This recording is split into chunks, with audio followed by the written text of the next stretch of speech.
je trouve que les gens ne se rendent pas compte, en fait, de tous les privilèges, de toutes les bonnes choses que le pays offre, en fait.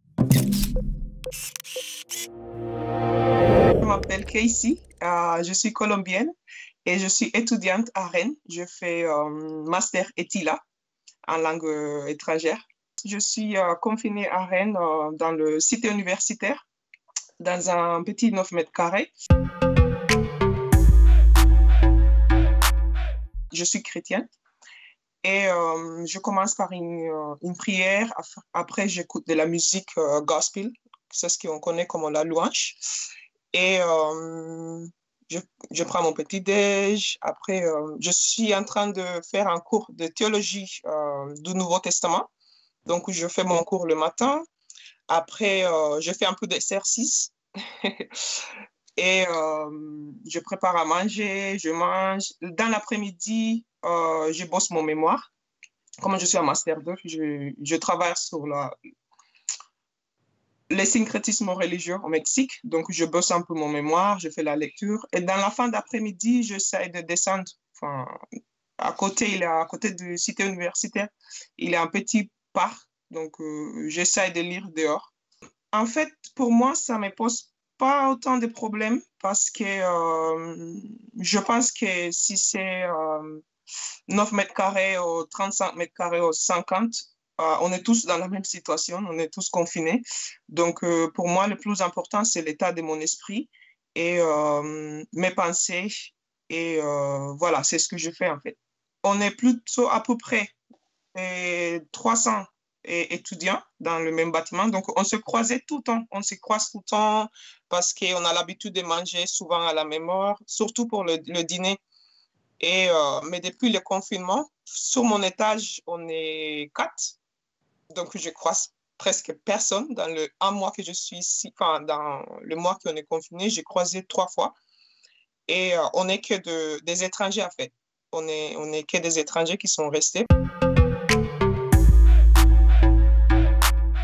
D'abord, c'est pour la santé, parce que je ne mettrai pas en risque, en fait, ma famille de partir d'ici en Europe pour rentrer.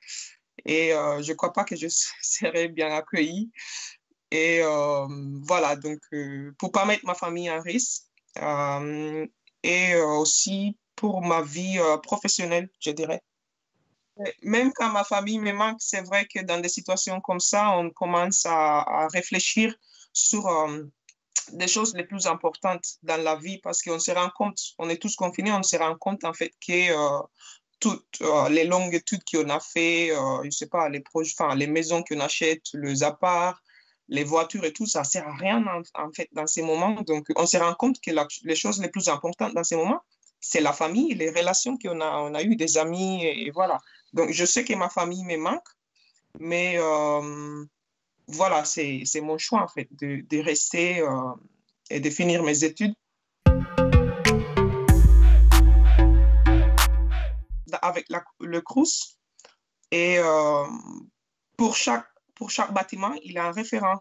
Donc, il nous appelle, il nous envoie des textos, il prend notre nouvelle pour voir si ça va. Et même la Crous, je l'appelle la Crous aussi, le Crous. Et voilà, on a mis en fait aussi une psychologue à notre disposition si jamais, voilà, si jamais on a trop la patate, comme je dis. Il y a des bénévoles, il y a des bénévoles dans chaque résidence et qui font une liste en fait avec tous les numéros avec des étudiants qu'ils ont besoin. Et la Croix-Rouge vient le mercredi matin délivrer en fait des petites courses. Enfin, il y a... Et ce matin, c'est la première fois que je vais recevoir parce que je n'avais pas besoin avant. Donc, mais comme le confinement, ça a prolongé. Et moi, je travaille en fait comme vacataire avec la ville de Rennes. Donc, les écoles sont fermées, j'ai plus enfin, mon travail.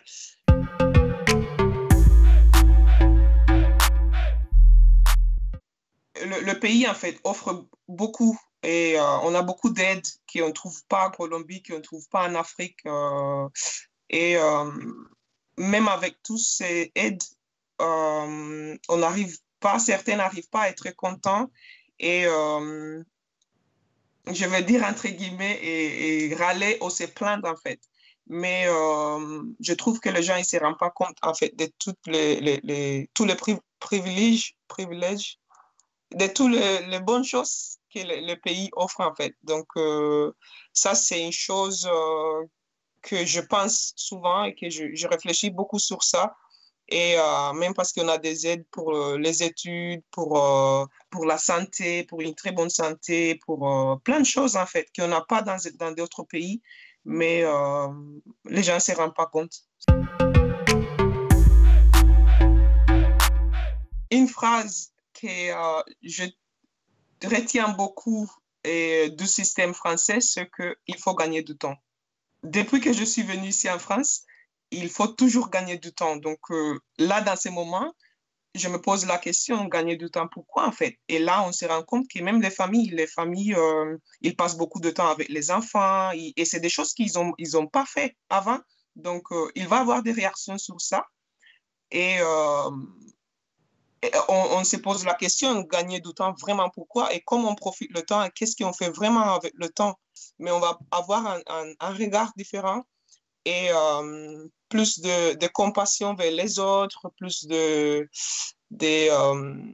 solidarité. Enfin, c'est des choses qui, je vois en fait, qui se passent parce que même dans le quartier où je suis, l'autre jour, j'ai croisé un